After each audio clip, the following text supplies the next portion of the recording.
तो एवरीवन, आज हमारी मेल जेनेटिक सिस्टम की एक और डिजीज है प्रोस्टेट ग्लैंड कार्सिनोमा। ये क्या होता है? Prostate cancer is the malignant tumour.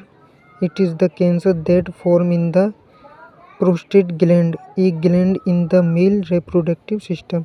ये prostate gland male reproductive system होती है। ये क्या कहता है? Prostate cancer is the malignant tumour. ये मैलिग्नेंट ट्यूमर होता है, यानी कि एक जगह से दूसरी जगह पर कैंसर का पहुंचना, यानी कि अगर किसी एक ऑर्गन में हो गया है तो दूसरे ऑर्गन में भी हो सकता है। इसी को मैलिग्नेंट कहते हैं। Secret the seminal fluid that nourishes and carry the sperm. और ये प्रोस्टेट ग्लैंड क्या होता है? यहाँ से सेमिनल फ्लूइड का सीक्रेट होता है और nourishes and carry the sperm को कैरी कर टेस्टिस में ले जाया जाता है। इस प्रोस्टेट ग्लैंड का यही काम होता है।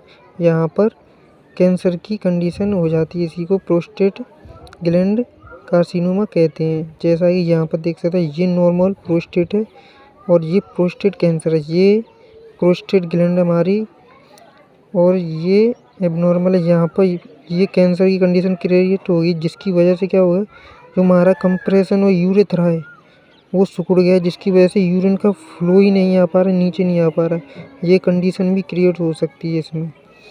Causes the exact cause is unknown, इसका कोई कारण नहीं है। रिस्क फैक्टर हैं hormonal change, increase number of age 65 above. अगर किसी पर्सन की एज 65 से ऊपर है तो उसको प्रोस्टेट ग्लैंड कार्सिनोमा की कंडीशन के चांस हो सकते हैं। और फैमिली हिस्ट्री, इसका कारण है ये फैमिली हिस्ट्री। अगर किसी को फैमिली में तो उसका कारण हो सकता है ओबेसिटी। अगर वो ज़्यादा मोटा है तो उसकी वजह से भी हो सकता है। Incidence more than 1 million cases per year in India, यानी कि हर साल इंडिया में 1 मिलियन केसेस होते हैं प्रोस्टेट ग्लैंड कैंसर के। हाई फैटी डाइट इनटेक, अगर कोई पर्सन ज़्यादा डाइट ले रहा है फैटी तो उसको भी हो सकता है। नेक्स्ट है sign and symptoms. Sign and symptoms क्या है? No sign and symptoms in early stage. Early stage में कोई साइन एंड सिम्टम देखने को नहीं मिलेगा। Symptoms include blood in semen और यूरिन। इसमें क्या होता है, जो सीमेन होता है और यूरिन होता है, इन दोनों में ब्लड आता है। साइन एंड सिम्टम देखने को मिलेंगे जी। और डाइसूरिया यानी कि टॉयलेट करते समय जलन होना। डिस्कम्फर्ट इन पेल्विक एरिया में क्या डिस्कम्फर्ट होगा। ट्रबल यूरिनेशन यानी डिफ़िकल्टी इन यूरिनेशन में डिफ़िकल्टी होगी। ब्लड इन द यूरिन करते समय उसमें ब्लड आएगा। ब्लड इन द सीमन में भी ब्लड आएगा। इरेक्टाइल डिस्फंक्शन यानी कि ड्यूरिंग सेक्सुअल एक्टिविटी के दौरान कंडीशन क्रिएट होगी इरेक्टाइल डिस्फंक्शन की। लूजिंग वेट विदाउट ट्राइंग, यानी कि जिस पर्सन को अगर प्रोस्टेट ग्लैंड कैंसर हो गया उसका वेट धीरे धीरे लूज होता जाएगा। ना ही वो अगर वो एक्सरसाइज नहीं कर रहा होगा तब भी उसका वेट कम होता जाएगा। डायग्नोस्टिक वैल्यूएशन में PCA test, prostate specific antigen, ये एक ब्लड टेस्ट होता है जिसमें अगर इसका लेवल बढ़ जाता है तो उस पर्सन को प्रोस्टेट ग्लैंड कार्सिनोमा हो जाता है। और PAP, prostate acid phosphate test, ये भी एक ब्लड टेस्ट होता है जो कि प्रोस्टेट ग्लैंड से निकलने वाले एसिड फॉस्फेट एंजाइम के रक्त को मापता है। नेक्स्ट है प्रोस्टेट बायोप्सी। इसमें क्या होता है, जो प्रोस्टेट ग्लैंड के पास सराउंडिंग में जो कैंसर हो जाता है उसका थोड़ा छोटा सा भाग लेकर के लैब में टेस्टिंग के लिए भेजते हैं। और एमआरआई कराते हैं, सीटी स्कैन कराएंगे, अल्ट्रासाउंड और बोन स्कैन कराएंगे, यानी कि बोन में भी तो नहीं कैंसर की कंडीशन हुई है।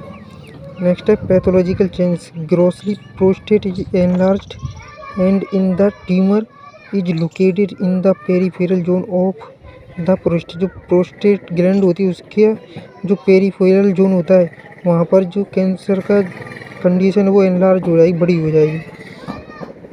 और माइक्रोस्कोप से देखेंगे तो हम कह देंगे न्यूक्लियर एब्नॉर्मलिटी, जो कैंसर सेल्स हैं उसका जो न्यूक्लियर वो एनलार्ज हो जाएगा, nuclear irregular continuous and hyperchromasia. Next है मैनेजमेंट। मैनेजमेंट में क्या करेंगे, रेडिकल प्रोस्टेक्टोमी। रेडिकल यानी कि the prostate some surrounding tissue, prostate के सराउंडिंग के जो टिश्यू हैं and the seminal vesicles are all completely remove.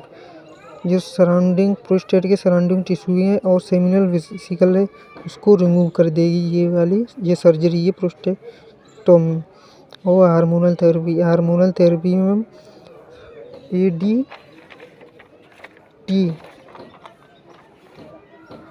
Androgen deprivation therapy देते हैं, जिससे क्या होता है जो हमारा टेस्टोस्टेरोन हार्मोन होता है उसे रोका जा सकता है, क्योंकि जो टेस्टोस्टेरोन हार्मोन होता है वो प्रोस्टेट ग्लैंड होता है उसकी जो सेल्स है उनमें हेल्प करता है, वो इसलिए हार्मोनल थेरेपी देते हैं उसको रोकने के लिए।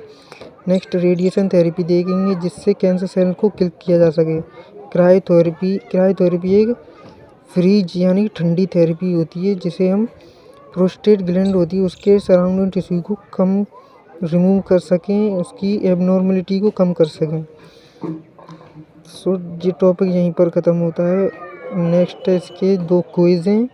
What is the most common type of cancer affecting the prostate gland, ऐसा कौन सा टाइप है कैंसर का जो प्रोस्टेट ग्लैंड को अफेक्ट करता है, सो है एडिनोकार्सिनोमा।